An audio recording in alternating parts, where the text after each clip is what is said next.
మీడియాతో జగన్ అనగానే something can be expected. అటు ఇటు ఎంతో కొంత ఆసక్తి.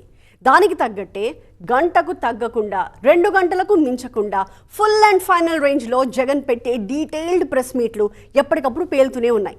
అందులో మ్యాటర్ ఉందా లేదా, కొత్త విషయాలు ఏవైనా ఉన్నాయా లేవా అనేది అటుంచితే కూటమి ప్రభుత్వాన్ని తూర్పారబట్టే ప్రాసెస్లో జగన్ ఏమాత్రం తగ్గట్లేదు.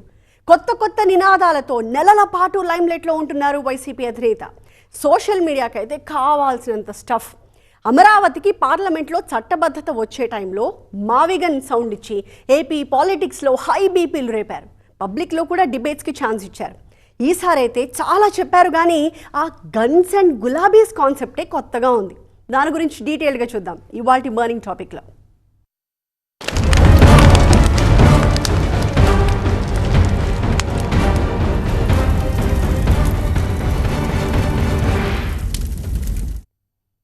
చాలా గ్యాప్ తర్వాత గొడ్డలికి కౌంటర్ దొరికింది.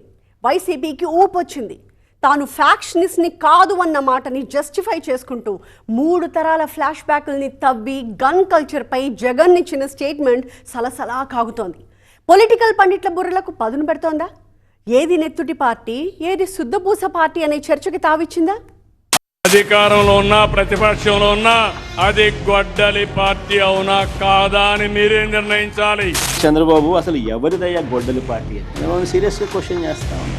జాబ్ క్రియేషన్ మా బ్రాండ్ అయితే గొడ్డలి మీ బ్రాండ్ భయ్యా. పైగా చంద్రబాబు లాయర్ సిద్ధార్థ లూత్రా, దస్తగిరి లాయర్ కూడా సిద్ధార్థ లూత్రా. మరి ఎవరిదయ్యా చంద్రబాబు క్రిమినల్ బ్రెయిన్ అని అడుగుతాం. జగన్మోహన్ రెడ్డి ప్రమేయంతో గొడ్డలతో నరికి క్రూరంగా చంపారని ప్రతి ఒక్కరూ చెప్తారు. చంద్రబాబు నాయుడు గారి వియ్యంకుడు టప్పా అని ఇద్దరు లేపేలేదని అడుగుతాం. ఎవరిదయ్యా గన్ కల్చర్ అని అడుగుతాం. ఎవరిదయ్యా గొడ్డలి పార్టీ, ఎవరిదయ్యా గన్ కల్చర్? గన్స్ అండ్ గులాబీస్ లాగే ఇక్కడ గన్స్ అండ్ గొడ్డలీస్. ఆంధ్ర పాలిటిక్స్ మళ్ళీ ఎర్రబారి పార్టీలకు నోటి నిండా ఫుడ్ పెట్టి జనానికి ఎంటర్టైనింగ్ గా మారిపోయాయి. ఎస్, ఏపీ రాజకీయాల్లో సంచలనంగా మారింది హత్య రాజకీయాల సబ్జెక్ట్. వైఎస్ కుటుంబంతో పాటు ఏపీలో గతంలో జరిగిన పొలిటికల్ మర్డర్స్ అన్ని రీకాల్ అవుతున్నాయి. వైఎస్ రాజారెడ్డి మాజీ సీఎం రాజశేఖర్ రెడ్డి తండ్రి 1998 మే 23 ఇవాల్టికి సరిగ్గా 28 ఏళ్ల క్రితం ఫామ్ హౌస్ నుంచి పులివెందులకు వెళుతుంటే ప్రత్యర్థులు దారి కాచి బాంబులేసి చంపేశారు. వైఎస్ రాజశేఖర్ రెడ్డి 2009 సెప్టెంబర్ 2న తిరుపతికి వెళుతూ నల్లమల అడవుల్లో హెలికాప్టర్ కూలి ప్రాణాలు వదిలారు. సిబిఐ దర్యాప్తు చేసినా ఆయన మరణం ప్రమాదమా, కుట్ర ఫలితమా అనేది ఇప్పటికీ డిబేటబుల్ పాయింటే. వైఎస్ వివేకానందరెడ్డి వైఎస్ రాజశేఖర్ రెడ్డి తమ్ముడు 2019 మార్చి 15న పులివెందులలోని ఆయన ఇంట్లోనే అతి దారుణంగా హత్యకు గురయ్యారు. 7 ఏళ్ల నుంచి దర్యాప్తు జరుగుతూనే ఉంది. వైఎస్ కుటుంబంలో జరిగిన ఈ 3 మరణాలు ఇప్పటికీ ఎప్పటికీ సంచలనం, అనుమానాస్పదం కూడా. మా కుటుంబంలో ముగ్గురు, మా తాతగారు, మా నాన్నగారు, మా చిన్నాన్నగారు, ముగ్గురు బలైపోయారు. మేం బాధితులం. గురువారం నాటి ప్రెస్ మీట్ లో జగన్ చేసిన అలిగేషన్ అధికార పార్టీని సూటిగా తాకింది. బాధితులం మేమైతే రివర్స్ లో మా మీదే తప్పుడు రాజకీయాలు చేస్తున్నారా అంటూ సీఎం చంద్రబాబుపై విరుచుకుపడ్డారు జగన్. తమది గొడ్డలి పార్టీ అని చంద్రబాబు, లోకేష్ చేస్తున్న ప్రచారాన్ని ఈ విధంగా గట్టిగా తిప్పికొట్టారాయన. టీడీపీ గొడ్డలి నినాదానికి కౌంటర్గా బాలకృష్ణని సీన్లోకి లాగి గన్ కల్చర్ని తెర మీదకి తీసుకురావడంతో టాపిక్ మరింత బలంగా మారింది. ఏపీలో జరిగిన హై ప్రొఫైల్ మరణాల వెనక మిస్టరీ ఏంటి? రాజకీయాల ప్రమేయం ఉందా? ఒకవేళ ఉంటే ఏ పార్టీ ప్రమేయం ఎంత అని ఆసక్తికరమైన చర్చ మొదలైంది తెలుగు రాష్ట్రాల్లో. 2019 మార్చ్లో పులివెందులలో జరిగిన వైఎస్ వివేకానందరెడ్డి హత్య అప్పట్లో పెను సంచలనం. 2 సార్లు పార్లమెంట్ సభ్యుడు, స్వయానా మాజీ ముఖ్యమంత్రి సోదరుడు మర్డర్ అవ్వడం నేషనల్ బ్రేకింగ్ న్యూస్ అయింది. వైసీపీతో బద్ధ శత్రుత్వం ఉన్న తెలుగుదేశం పార్టీ పవర్లో ఉండగా జరిగిన హత్య కావడంతో పొలిటికల్ ఫోకస్ రావడం సహజమే. మృతదేహం నెత్తుటి మడుగులో ఉన్న ఘటన జరిగిన కొద్దిసేపటికి గుండెపోటు అనే ఒక మీడియాలో వార్తలు రావడం, తర్వాత పోస్ట్మార్టం రిపోర్ట్ మాత్రం హత్యగా తేల్చేయడం, ఇవన్నీ రాజకీయ ఆరోపణలకు దారితీశాయి. హత్యలో కుటుంబీకుల ప్రమేయం ఉండొచ్చని, ఆధిపత్య పోరులో భాగంగానే వివేకాన్ని హతమార్చారని అధికార పార్టీ అనుమానపడింది. తిప్పికొట్టే ప్రయత్నాన్ని గట్టిగానే చేసింది వైసీపీ.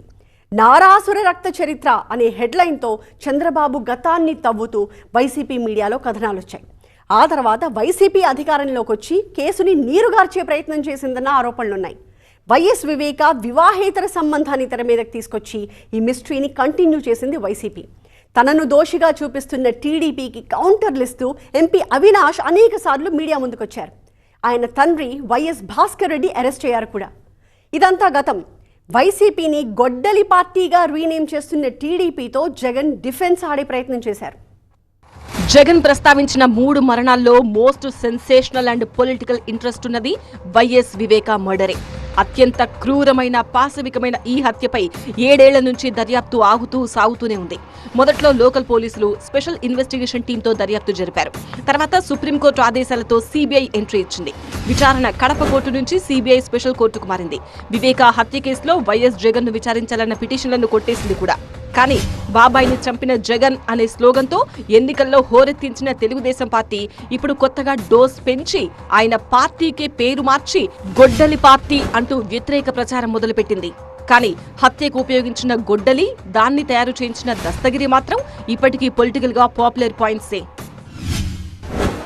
విచ్చలవిడిగా మాట్లాడిన ఈ దస్తగిరి అనే వ్యక్తి, చంపిన వ్యక్తి, నేనే చంపాను అని చెప్పి విచ్చలవిడిగా చెలరేగిపోయి మాట్లాడాడు టీవీ లైవ్ షోలో. ఈ దస్తగిరి అనే వ్యక్తి ఇవాళ స్వేచ్ఛగా పోలీసుల వత్తాసుతో దర్జాగా కారులో తిరుగుతూ ఉన్నాడు. జైల్లో ఉండాల్సిన వ్యక్తి దర్జాగా కారులో తిరుగుతూ ఉన్నాడు ఈరోజు. అంతేకాదు, పైగా చంద్రబాబు లాయరు సిద్ధార్థ లూత్రా, దస్తగిరి లాయరు కూడా సిద్ధార్థ లూత్రా. మరి ఎవరిదయ్యా చంద్రబాబు క్రిమినల్ బ్రెయిన్ అని అడుగుతా ఉన్నాడు. ఆయన ఫ్యాక్షన్ బాధితుడు కాదు, నిందితుడు. వైసీపీ విధానమే గొడ్డలి అంటూ ప్రచారం కంటిన్యూ చేస్తోంది టీడీపీ. ఎవరు చంపారు అనేది కాదు, ఎవరు చంపించారు అనేది ఇంపార్టెంట్. పాత్రధారులు కాదు, సూత్రధారులు బయటికి రావాలి అనేది తెలుగుదేశం వాదన. బొత్స సత్యనారాయణ గారు స్టేట్మెంట్ ఇచ్చాడు. వైఎస్ మరణంలో వెనకాల జగన్మోహన్ రెడ్డి గారి పాత్ర ఏముందో తెలియాలి అనేటువంటిది బొత్స సత్యనారాయణ గారు చెప్పారు. దాని మీద మీరు ఇంతవరకు స్పష్టత ఇవ్వలేదు. నేరమయ రాజకీయాలకు మొదలు పెట్టింది మీరే, ఆ రాజకీయాల్ని కొనసాగిస్తున్నది మీరే. వివేక హత్య కేసు వివాదం సిస్టర్ సెంటిమెంట్ ను కూడా రాజేసింది. ఎలాగంటే వివేకానందరెడ్డి కూతురు సునీతారెడ్డి న్యాయం కోసం ఇప్పటికీ ఒంటరి పోరాటం చేస్తున్నారు. కడప ఎంపీ సీట్ కోసం పవర్ గేమ్ నడిచిందని, అందులో భాగంగానే తన తండ్రిని చంపేశారని, సూత్రధారుల విషయంలో సిబిఐ ఉదాసీనంగా వ్యవహరించిందని ఆమె అభియోగం. సునీతకు షర్మిల తోడుగా నిలవడం జగన్ టీంకి ఇంకో ఇరకాటం. తన చెల్లెళ్లు టీడీపీ చక్రబంధంలో ఉండిపోయారని వాపుతున్నారు జగన్. కానీ చెల్లెళ్లు ఎందుకు దూరమయ్యారో జగన్ కు తెలీదా అని ఎదురు ప్రశ్నిస్తోంది టీడీపీ.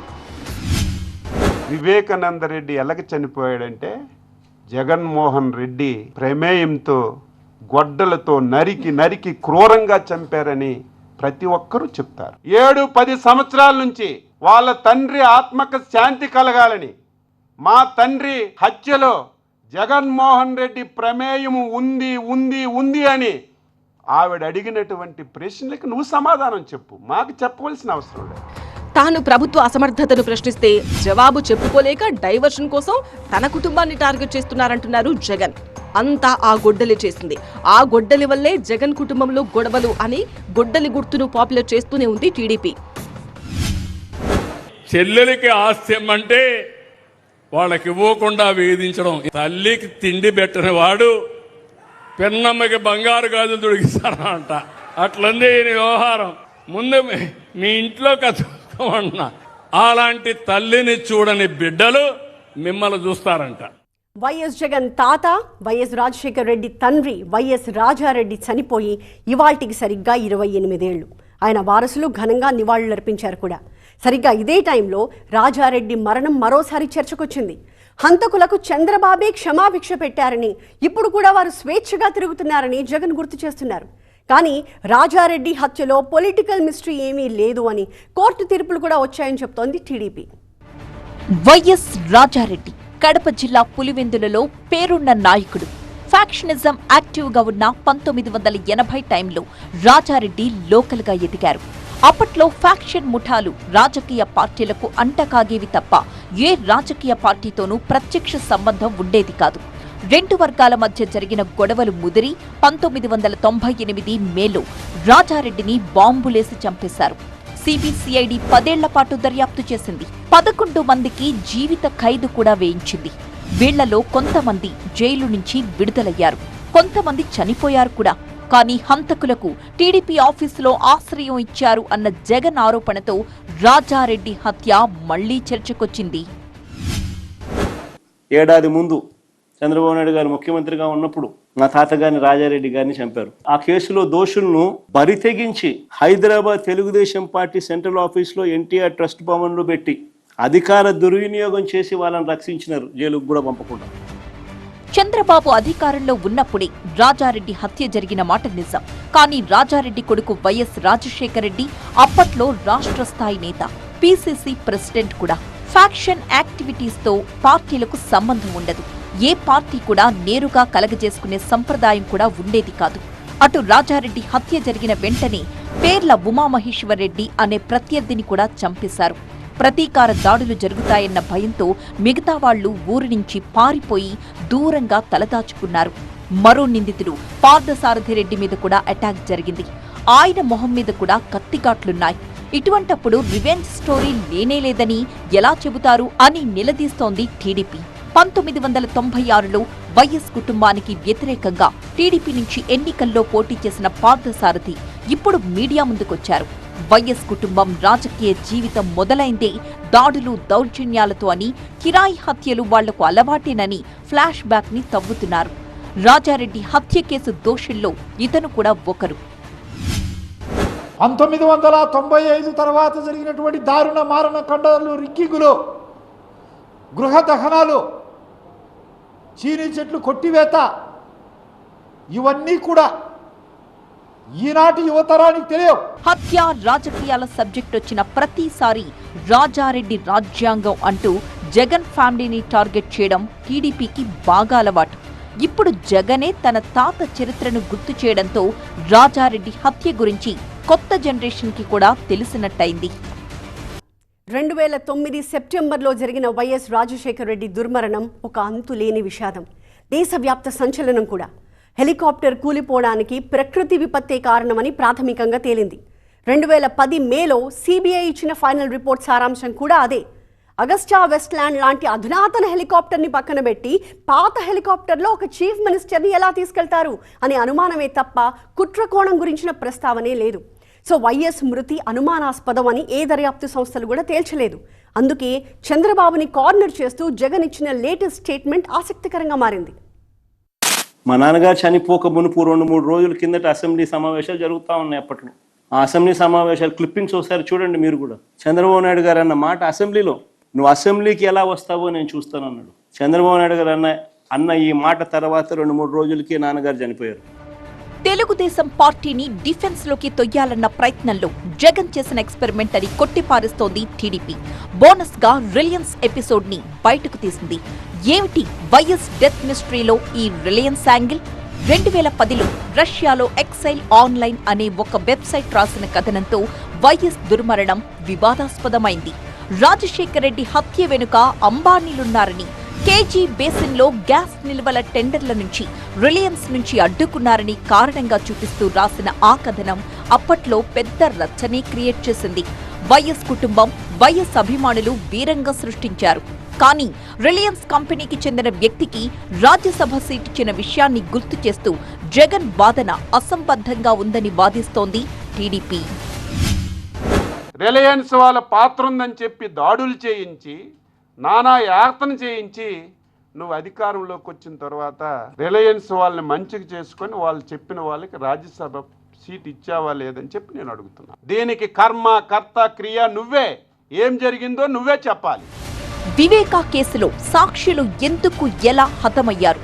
రాజారెడ్డి, రాజశేఖర రెడ్డి, వివేకా మరణాల్లో మొదటి లబ్ధిదారు ఎవరు అనే సందేహాలతో సమాధానమిస్తోంది యాంటీ జగన్ క్యాంప్.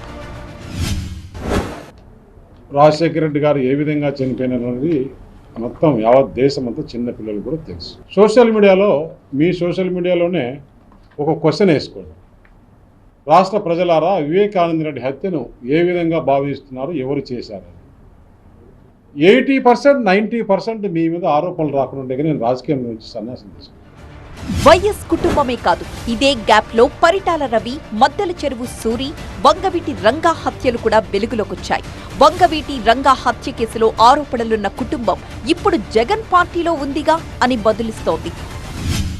వంగవీటి మోహన్ రంగారావు గారు ఒక టైగర్. ఆయన ఎలా చనిపోయారు? పేదలకు ఇళ్ల పట్టాలు ఇవ్వాలని విజయవాడలో నిరాహార దీక్ష చేస్తా ఉంటే అర్ధరాత్రి చంద్రబాబు నాయుడు గారి గవర్నమెంట్, తెలుగుదేశం పార్టీ అధికారంలో ఉంది, అర్ధరాత్రి నరికి చంపారు. ఈ ఘటనలో వేళ్ళన్నీ కూడా చంద్రబాబు గారి వైపే చూపిస్తాయి. మాది గొడ్డలి కాదు, మీదే గన్ కల్చర్ అంటూ చంద్రబాబు వియ్యంకుడు నందమూరి బాలకృష్ణ కాల్పుల కేసును గుర్తు చేశారు జగన్. 2004 జూన్ 3వ తేదీ రాత్రి జూబ్లీహిల్స్ లోని బాలకృష్ణ ఇంట్లో కాల్పులు జరిగాయి. వ్యక్తిగత వివాదంతో భార్య పేరు మీదున్న లైసెన్స్డ్ రివాల్వర్ తో బాలకృష్ణ కాల్పులు జరిపారు. నిర్మాత బెల్లంకొండ సురేష్, జ్యోతిష్యుడు సత్యనారాయణ చౌదరి గాయపడ్డారు. కేసు రాసి బాలయ్యను అరెస్ట్ చేసి దర్యాప్తు చేశారు. ఆ తరువాత బాధితులతో రాజీ కుదిరి కేసు అటకెక్కింది.